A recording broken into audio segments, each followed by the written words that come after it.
Superlotação, falta de oportunidade e ressocialização, presos sem julgamento.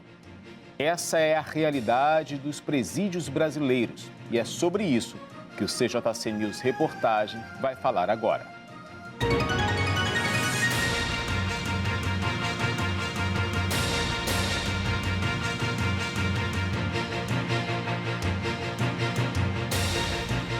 Olá, muito boa noite. Está começando o CJC News Reportagem de hoje sobre o tema criminalidade e o sistema prisional. É um assunto vasto, por isso que a gente tem um programa hoje totalmente dedicado a esse assunto.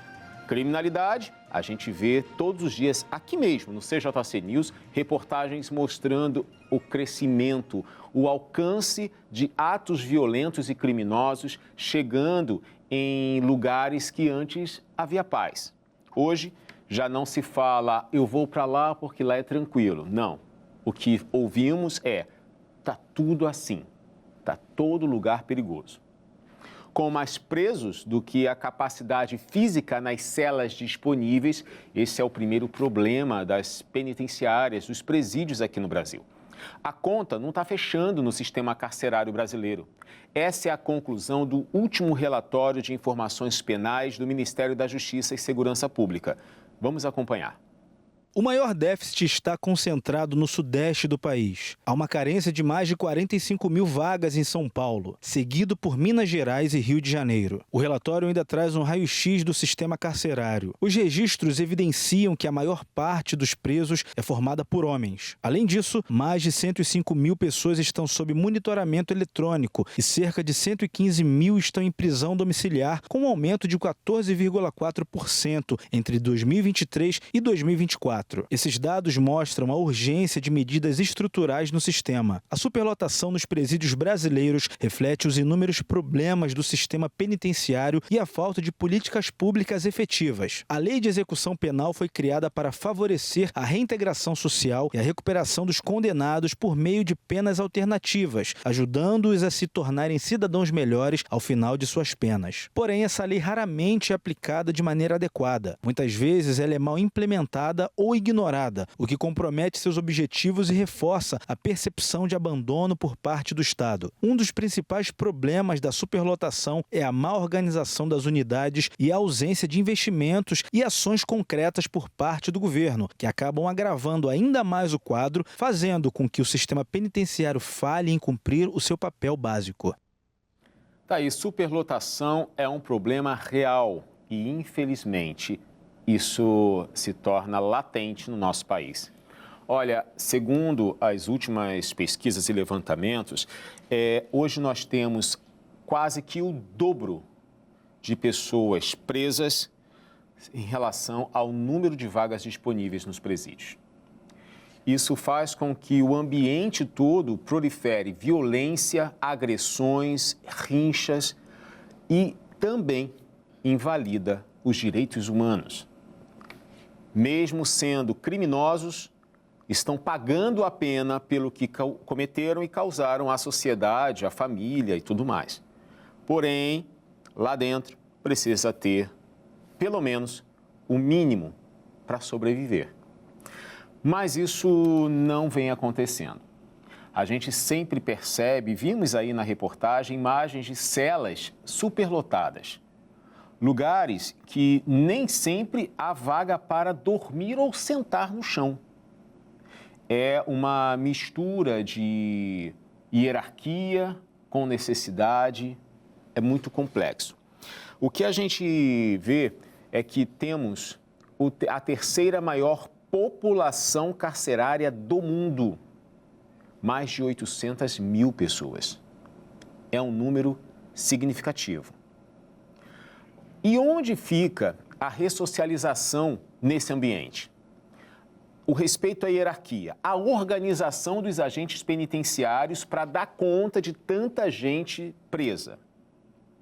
A gente viu ali os que estão circulando na cidade com tornozeleira eletrônica. Já vi alguns na rua usando esse equipamento. Será que essa é a melhor saída e estratégia para diminuir a população carcerária? Temos fiscalização à altura para conseguir fazer isso e melhorar o retorno à vida social desses presidiários? A gente tem muita coisa para falar sobre esse assunto aqui. Por isso, se prepara, porque hoje é dia da gente falar sobre esse sistema prisional, que geralmente temos sempre considerações negativas, de que não ressocializa, que quem entra sai pior, que chega lá dentro muda, piora a cabeça. Fora o número de pessoas que está lá dentro sem o julgamento. Mas a gente vai chegar nesse assunto. Vamos para a nuvem de palavras. Vamos ver o que envolve esse tema. Cadê? Olha aí, criminalidade é o tema central, mas tráfico, facções, crime, superlotação, já falamos aqui hoje, presídios, também já tocamos no assunto, mulheres, isso aí é um ponto importante e interessante, porque, como vimos na reportagem, a maior parte da população carcerária é formada por homens. Porém, as mulheres que estão lá também passam por apertos. E talvez você pode pensar assim, mas eles lá cometeram crimes, cometeram homicídios, latrocínio, fraudes, estelionatários.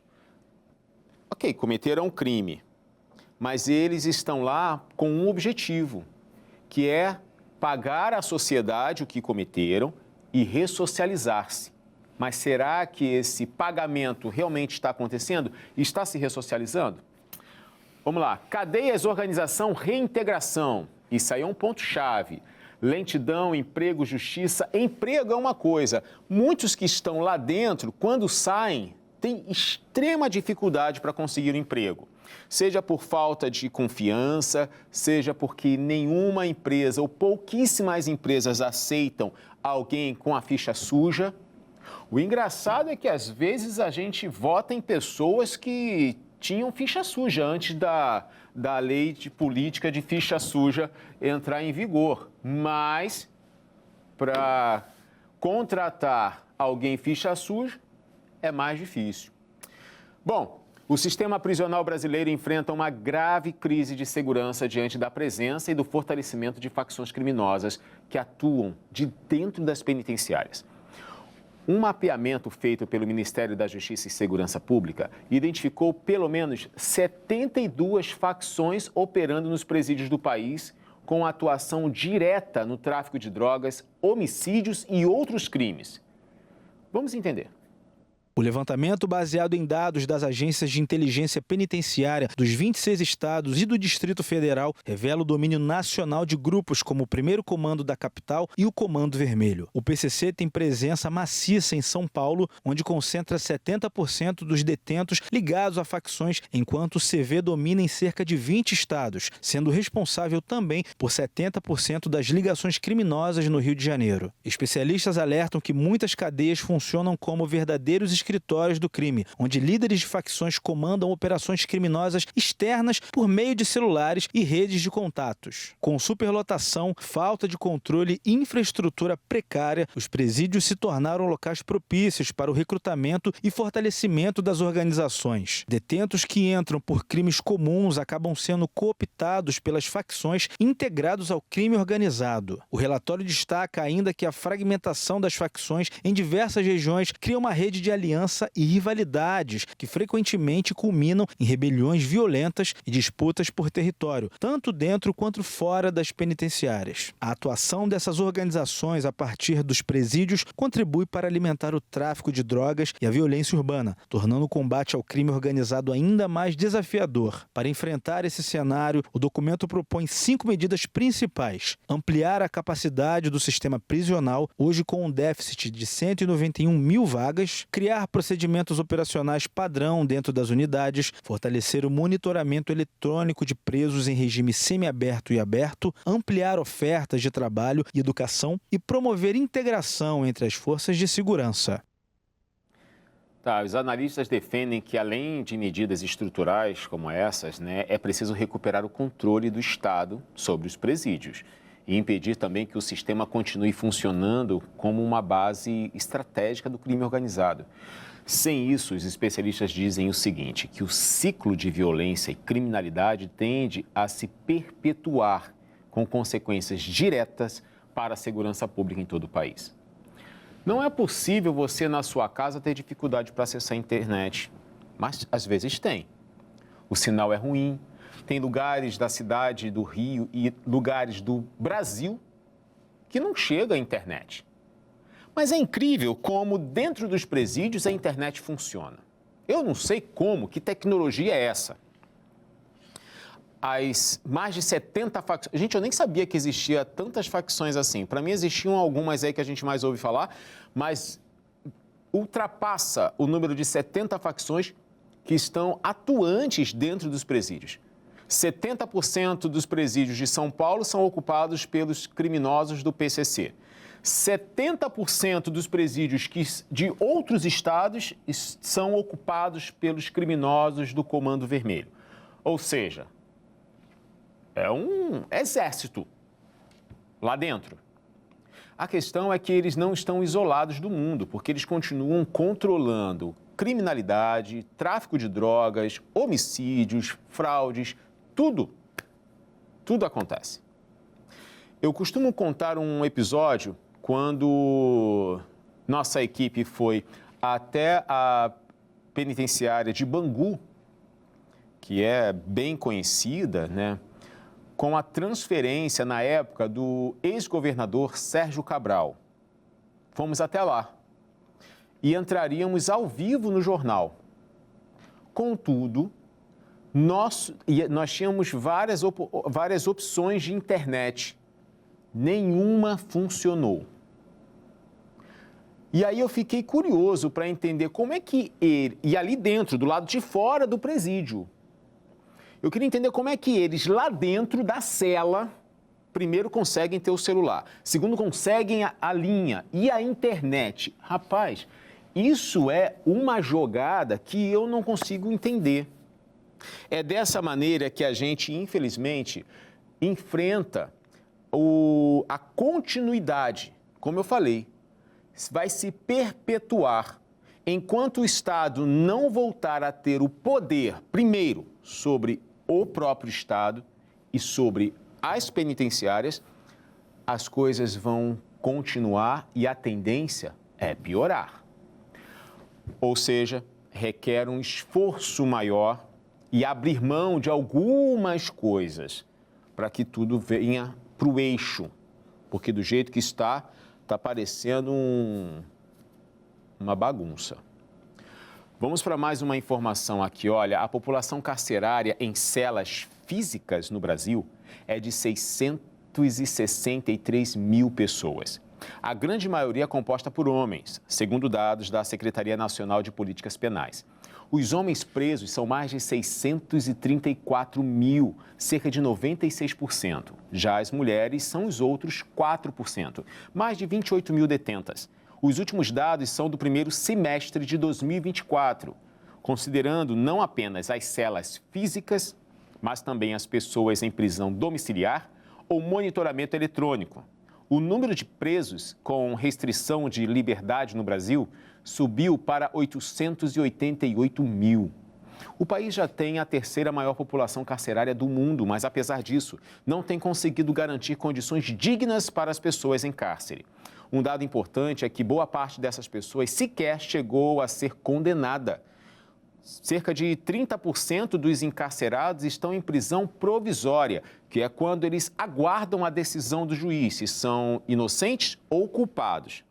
Pela legislação, as prisões preventivas deveriam acontecer apenas em último caso, mas na prática isso não acontece. Cerca de 48% da população carcerária é composta por pardos e cerca de 15% são pretos, enquanto os brancos compõem 28%. Amarelos são menos de 1% e os indígenas são 0,1%. Olha, essa quantidade exagerada de presidiários, e eu digo exagerada não que é um número fictício, não, isso é real. A questão é que é um número muito elevado diante da nossa realidade Não era para ser tanto assim. Era para impedir. Por exemplo, a polícia ela pode ser ofensiva, ela pode ser ostensiva, ela pode acabar com o crime, como também ela pode estar no local para inibir o crime. Precisamos das duas simultaneamente, até o ponto de que basta inibir para que o crime não aconteça. Hoje, nas penitenciárias, a gente tem esse número elevado e você sabia que apenas 1 em cada 10 presos consegue se envolver em alguma atividade educacional? Mais de 40% não conseguiu completar o ensino fundamental e nem 15% conseguiu completar o ensino médio. A realidade lá dentro não tem oportunidades de crescimento como ser humano. Para isso resolver, teríamos que aumentar a quantidade de salas de aulas em presídios em 16 vezes. É um investimento que, infelizmente, não é feito. Se pelo menos eles mesmos pudessem trabalhar para gerar esse crescimento, esse beneficiamento, seria ótimo. Mas, segundo a Constituição, eles não podem ser obrigados a trabalhar. Vamos para mais um tópico aqui, gente. Olha, a nossa equipe foi às ruas e perguntou para as pessoas o que elas acham de que causa, tanta criminalidade no país. Vamos ver. Na sua opinião, o que mais causa tanta criminalidade no país? Primeiramente, eu acho que as nossas leis ajudam, entendeu? A criminalidade. Segundo, eu acho que eles têm que dar mais educação ao povo, punir, na realidade, essa injustiça, que infelizmente está acontecendo muita injustiça. Eu pareço com fulano, fulano parece comigo, de repente eu pago por um crime que eu não cometi.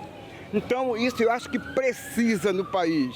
E a mentalidade de educação, saúde, estudo. Então, é claro que não vai consertar 100%, mas vai melhorar. Para mim é falta de incentivo do governo, de investir na educação, na estrutura, para poder dar o suporte para as pessoas. É o acaso dos políticos, que não fazem nada, não muda a lei e deixaram acontecer, deixaram ficar desse jeito, essa violência toda. É a falta de emprego, mais oportunidade, mais oportunidade, tanto assim as pessoas de mais idade como para os jovens também. É a falta de oportunidade que não tem. Se educar, pensar no próximo, ter um pouco de caridade, um pouco de amor, de compaixão. Porque o povo hoje em dia pensa primeiro em si próprio, em ganhar dinheiro. A pessoa não quer estudar, não quer ter educação. É uma das causas que eu acho que a violência desse jeito, a desigualdade desse jeito, por causa disso. Tudo culpa do Estado. Aí tem vezes que eu morava na favela, tive que sair da favela, porque eu ficava 2 semanas sem aula, aprendi o quê? Eu tive que parar de estudar. Hoje em dia eu vendo goiaba, pô. Hoje, tipo assim, eu me orgulho muito, sou trabalhador, mas muito moleque não tem essa oportunidade que eu tive e entra pra vida do crime. Tá aí, as opiniões se diferem, E a gente vai às ruas justamente para saber isso. O que acontece? O que promove, produz, provoca toda essa criminalidade no país? Muitas coisas que foram apontadas ali pelos nossos entrevistados devem e merecem ser refletidas, porque a desigualdade social, a falta de uma atuação mais ofensiva, a educação. A questão é que não adianta uma parte melhorar. São várias áreas que precisam ser desenvolvidas. A educação, a segurança, o senso de justiça, o trabalho, o Ministério de Trabalho para abrir oportunidades. A única questão é que o que não justifica, para mim, a criminalidade é a falta de emprego. Porque uma coisa não está atrelada à outra. Mas a gente respeita todas as opiniões. Apesar de políticas voltadas à reintegração social, o retorno à vida em liberdade ainda é um enorme desafio para quem sai do sistema prisional no Brasil. Estigma, Dificuldades para conseguir trabalho e baixa escolaridade estão entre os principais obstáculos enfrentados por egressos, o que contribui para a alta taxa de reincidência criminal no país. Dados mais recentes mostram que a população carcerária brasileira cresceu quase 900% desde 1990 e já ultrapassa 900 mil pessoas. O tráfico de drogas lidera a lista de crimes mais frequentes, seguido por roubo e homicídio. Ainda que o acesso à educação e ao trabalho dentro dos presídios seja reconhecido como caminho para a ressocialização, a realidade mostra que esses recursos ainda são insuficientes. Cerca de 20 mil detentos são analfabetos e menos de 12% concluíram o ensino médio. De acordo com o Conselho Nacional de Justiça, 42% dos presos voltam a cometer crimes, muitas vezes por falta de alternativas reais para reconstruir suas vidas. Organizações sociais que atuam com os egressos que voltam, que saem das cadeias, apontam que a rejeição social e o medo das empresas em contratar ex-presidiários são barreiras constantes. Mesmo quando há disposição para mudar de vida, a falta de rede de apoio, moradia, documentação e oportunidades tornam o recomeço quase impossível para muitos. Especialistas defendem que a reintegração deve ser tratada como parte essencial do processo penal, com ações que envolvam formação educacional, apoio psicológico, orientação profissional e envolvimento da sociedade civil. Segundo eles, romper o ciclo é fundamental para reduzir a criminalidade. Não adianta simplesmente liberar e deixá-lo ali tentar a vida, porque ele é marcado. Quando for levar os documentos, está marcado lá que ele é um ex-presidiário e vai ter dificuldades para conseguir um emprego. Muitos hoje estão trabalhando como entregadores de aplicativos, motoristas de aplicativos também. É um trabalho informal, porque consegue sem a CLT, mas está lá, dá para tirar um sustento. A questão é que se quiser se desenvolver, conseguir um emprego de carteira assinada, vai precisar de sorte e muita insistência e muita empatia para serem contratados. Porque uma vez que, quando levam os documentos e mostra lá, puxa lá a ficha, já era. Principalmente se for trabalhar em um lugar que tenha produtos, vão logo pensar que vai roubar, vai enganar. Se foi se é um ex-detento que foi preso por questões de homicídio, vai falar assim, não, mas eu vou colocar um cara desse aqui dentro. Você entende? Se foi preso por tráfico de droga, fala assim, mas ele daqui a pouco vai vender droga aqui dentro da empresa. Existe esse receio, esse medo de algumas instituições. Cabe o próprio sistema carcerário se estender.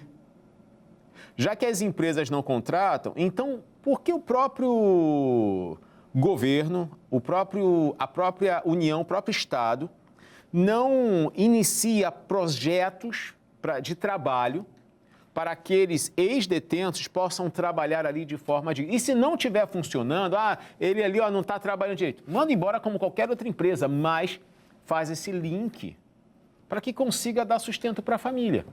Porque, senão, as oportunidades vão vir, vai sempre vir alguém e falar assim, vamos lá fazer essa parada, ele vai resolver isso, aí o candango vai lá, faz, já era.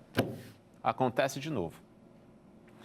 Vamos lá, gente, vamos seguir aqui, pessoal. Olha, a justiça brasileira tem tardado muito nos últimos anos. No nosso país, entre o início de uma ação e a sentença, podem se passar anos, além de existir a possibilidade de um crime se prescrever, ou seja, dele acontecer no ano 2025, mas até a sentença sair já é 2030. Aí o crime, ele vai prescrever em 5 anos, ou seja, a partir de 2025, 30, né? E aí a sentença só sai em 2031. Um ano antes o crime prescreveu, ou seja, não pode mais ser punido. E aí? Como é que fica? Como é que fica a família da vítima ou a vítima e como é que fica o preso? Veja só.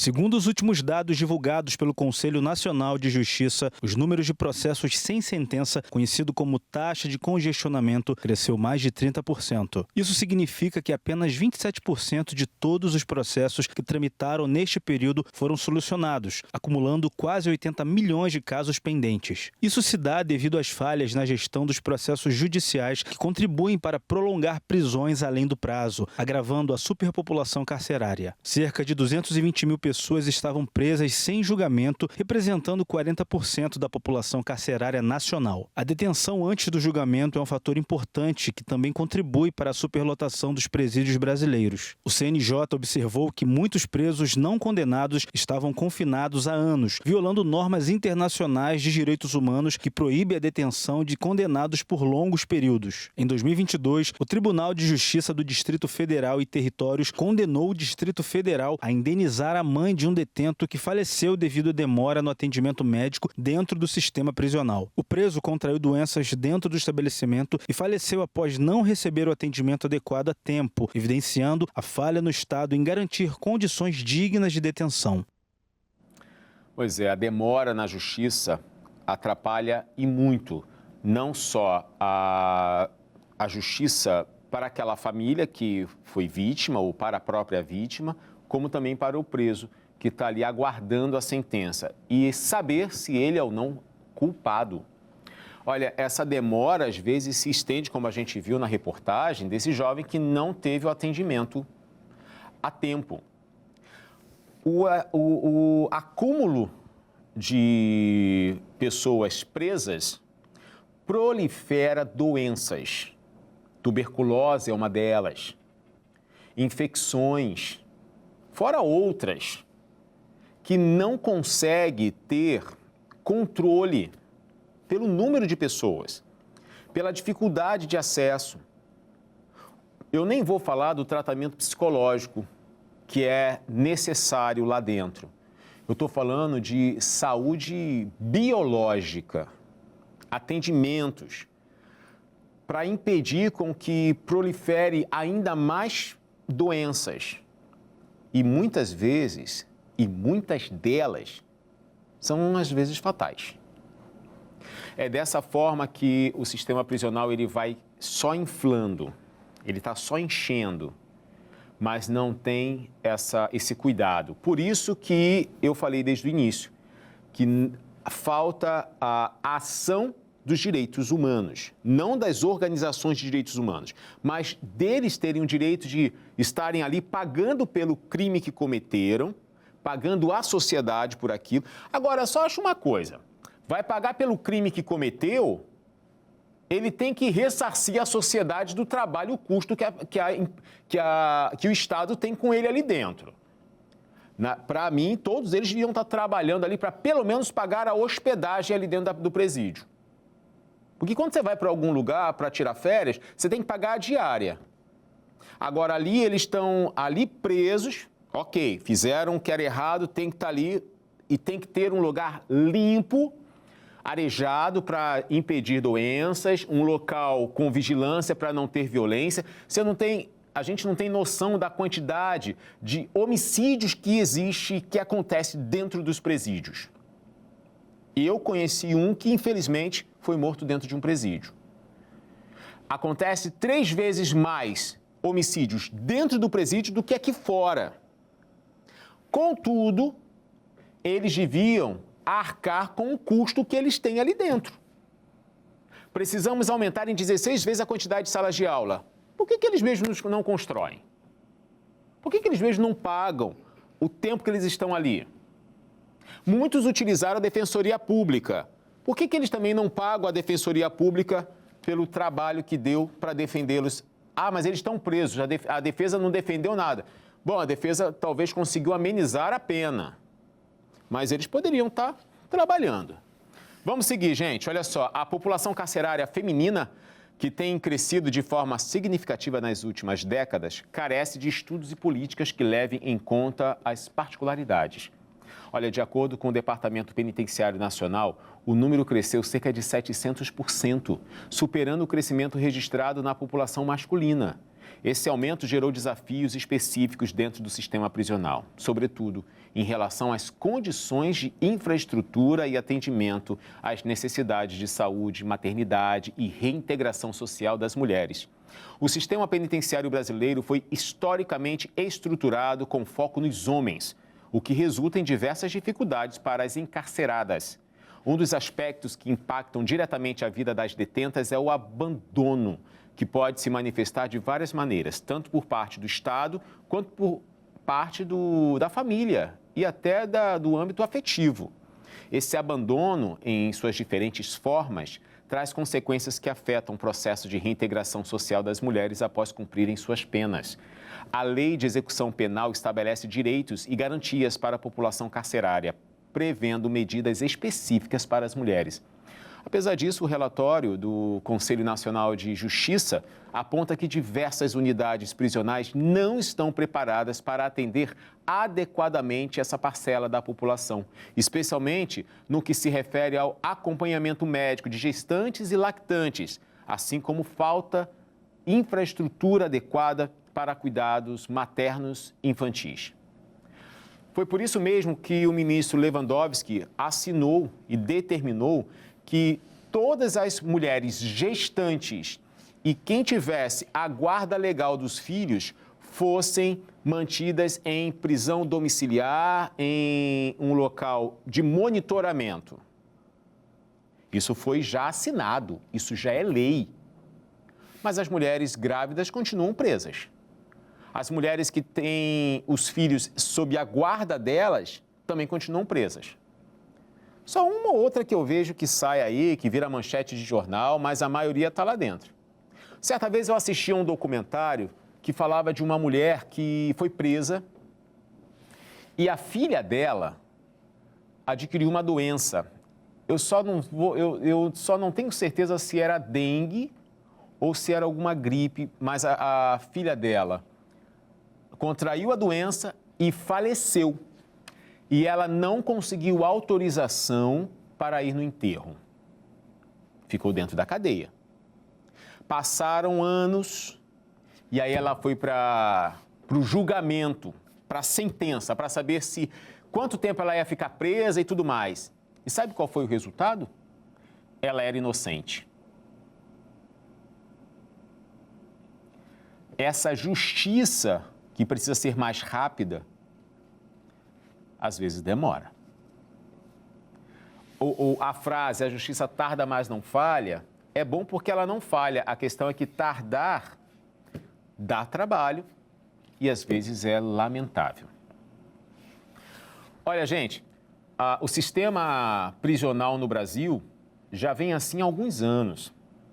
E hoje a gente está tirando uma fotografia do atual momento. A educação, por exemplo, e o trabalho dentro do sistema prisional têm se consolidado como ferramentas fundamentais para a ressocialização de detentos no Brasil. Os programas voltados à escolarização e à capacitação profissional vêm sendo implantados em diversas unidades prisionais, com o objetivo simples de oferecer novas oportunidades a quem cumpre pena e reduzir os índices de reincidência criminal. Veja só.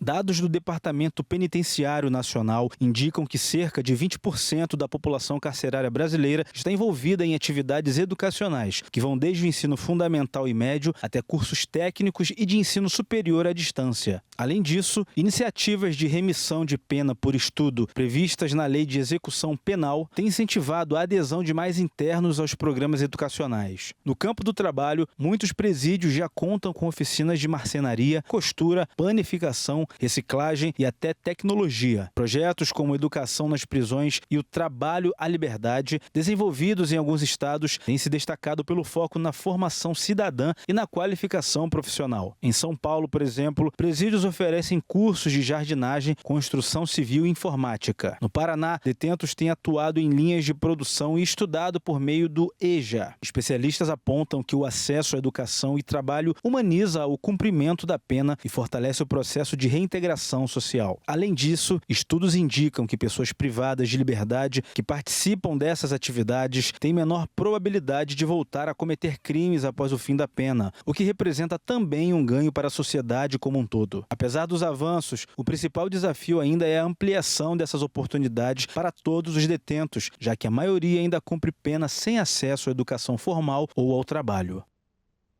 Aí, estão trabalhando, estão usando o tempo ocioso para gerar recursos.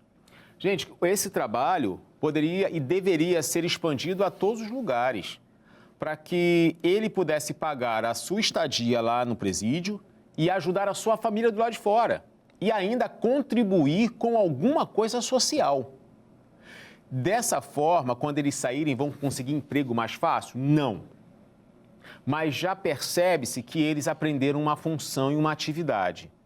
Por que não aprimorar e desenvolver um outro centro só de trabalho, como aquele de costura, de serralheria? Faz um outro centro na mesma cidade em que eles possam trabalhar ganhando salário. Vão para casa, volta, ali como trabalho. A gente já percebe que a coisa pode dar certo. Só precisa de investimento. E esse é um investimento a longo prazo. Esse é um problema no Brasil. Que tudo que é a longo prazo não agrada, né? Mas é só assim que a gente vai conseguir mudar. A nossa equipe foi às ruas para saber mais um pouco da opinião do nosso povo aqui do Brasil. E olha, hoje falando sobre ressocialização de ex-presos, você acredita que quem sai da prisão tem chance de mudar de vida? É isso que a gente foi perguntar. Você acredita que quem sai da prisão tem chance de mudar de vida? Olha, isso depende muito do caráter da pessoa. A questão é modificar. Se a pessoa tem vontade de modificar o que ela passou, o que ela fez para outra pessoa, tanto bem ou mal, não importa. Acho que ela tem que ter disposição para isso. Aqui fora você vai enfrentar muita coisa, né? Porque muitas das pessoas não aceitam um ex-prisioneiro, principalmente para trabalho ou como confiança, alguma coisa. Mas depende do caráter da pessoa. Eu creio que sim, não todos. Alguns, né? Porque tem pessoas que vão para lá, não teve alguma oportunidade, né? E aí acaba fazendo besteira. E quando sai de lá, eu acho que se arrepende. Mas não são todos, não, hein? Alguns gostam mesmo dessas coisas aí e vem, sai de lá e apronta. Acredito que todo ser humano tem uma segunda chance. Mas o que essa pessoa precisa fazer para, de repente, demonstrar isso? Olha, acho que não só a pessoa, né? Acho que todo mundo que está em volta dela precisa de ajuda, principalmente o Estado, né? Precisa auxiliar nessa pessoa para ela recuperar aí o tempo perdido e mudar. Então, se no nosso sistema houvesse um tipo de trabalho interno, quem sabe, né? Mas nós sabemos que nossas cadeias são depósito de pessoas humanas, né? Eu já visitei, é complicado, não existe um trabalho para isso acontecer, para eles serem reincluídos na sociedade, né? Aí, o ideal é que ninguém entre nessa contagem, né? Vá preso, porque depois que fica preso é difícil de sair. E quando sai, não tem chance aqui fora. Pra gente que nunca foi, já tá difícil, imagina pra quem tá lá, né? Que sai de lá. Então é muito complicado. O ideal é não entrar na vida do crime. Para quem não é do crime, é difícil conseguir uma vaga de emprego. Agora, para quem sai da cadeia ainda, o desafio é maior. Olha, essa, infelizmente, é a realidade do sistema prisional. E a gente vê até alguns projetos para melhorar, porém, nada até hoje foi efetivo.